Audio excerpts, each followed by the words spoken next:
Ilang buwan na rin akong tumutulak na makabuo ng may susulat at gumawa ng bagong video. Pero aminin ko na nahirapan pa rin ako. Pero nakakatawa rin na isang araw bigla-bigla na lang may mga kwento talaga na nandyan na pala. Hindi ko lang agad nalilingon at napapansin. Paano? Ayun, kakasabi ko sa sarili ko na gusto kong magsulat ng bago, gusto kong magkaroon ng camera, gusto kong kumuha ng bagong litrato, gusto kong gawin to, gusto kong gawin yun. Bigla na lang ako may naalala at naging interest na isulat. Yung isa sa unang panahon na binulong at sinabi ko sa sarili ko na gusto kong gawin to palagi.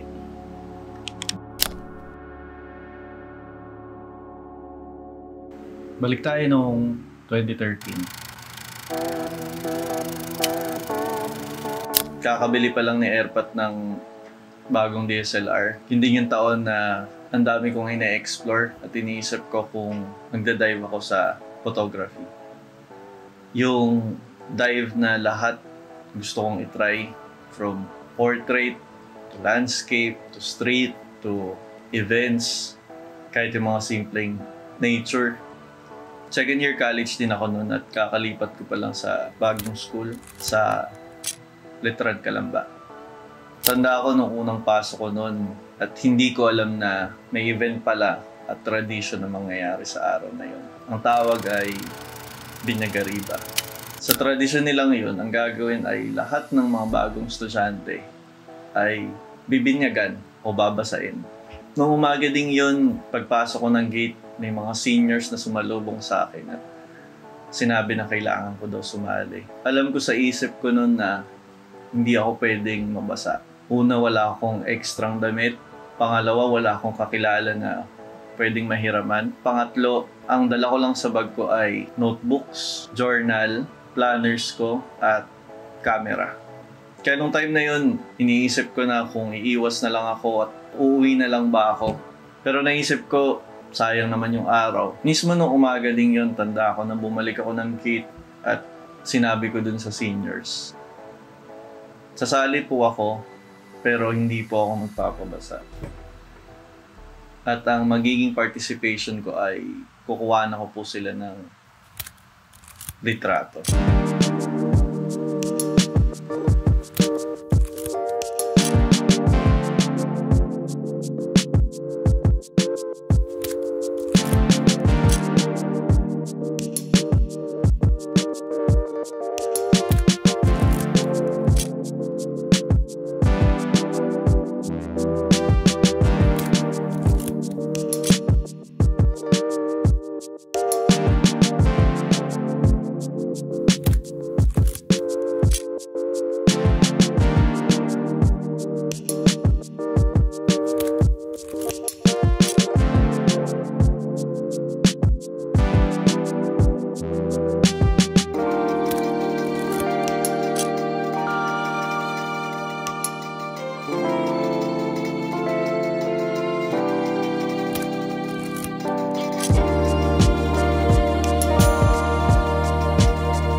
Minsan may mga maliliit tayong desisyon na malaki pala yung magiging domino effect sa atin.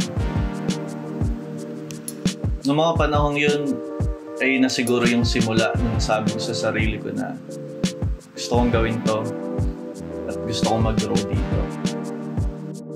Masaya rin ako na nakikita ko yung differences at yung resulta ng hard work ko at kung paano ko rin na-develop yung sarili ko sa aspeto ng pagkikwento at pati sa paggamit ng camera. Dati ilang beses ko rin sinantabi at ilang beses ko rin sinabi sa sarili ko na hindi para sa akin to, titigilan ko na. Pero ilang beses ko rin yung pinagsisihan. Kasi siguro ito talaga. At alam ko sa sarili ko na ito rin talaga yung gusto kong gawin at ito rin talaga yung bagay na masaya ako. At gusto kong panghawakan yun. Sa araw, darating yung time na magulat na lang ako na lagpas ilang daang episodes na pala yung nagawa ko dito. Marami na pala kaming napuntahan. May mga pelikula na kaming naipalabas. Daang-daang litrato na yung mga nakuhanan ko. Siguro may sarili ng photobook. Daan-daang pages na rin pala yung naisulat ko at siguro na ako nagawa. CB shows, bago makikilala at mga community na makakasama. Spaces, mga projects na magagawa. At alam ko sarili ko na pagbubutihan. Gusto ko magpasalamat sa panonood ninyo at pagsuporta. Siyempre gusto ko rin magpasalamat sa sarili ko. And gusto ko rin magpasalamat sa lahat ng mga kakilalan, nakatrabaho, nakasalamuha ko sa iba't ibang taon, iba't ibang mga proyekto. Simula nung 2013 hanggang ngayon. Hindi ko kayo kayang maisa-isa lahat, pero hindi ko kayo nakakalimutan. Sobrang salamat.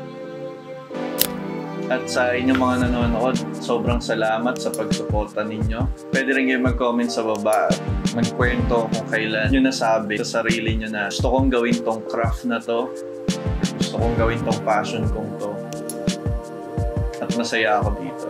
Kwentuhan lang tayo sa baba.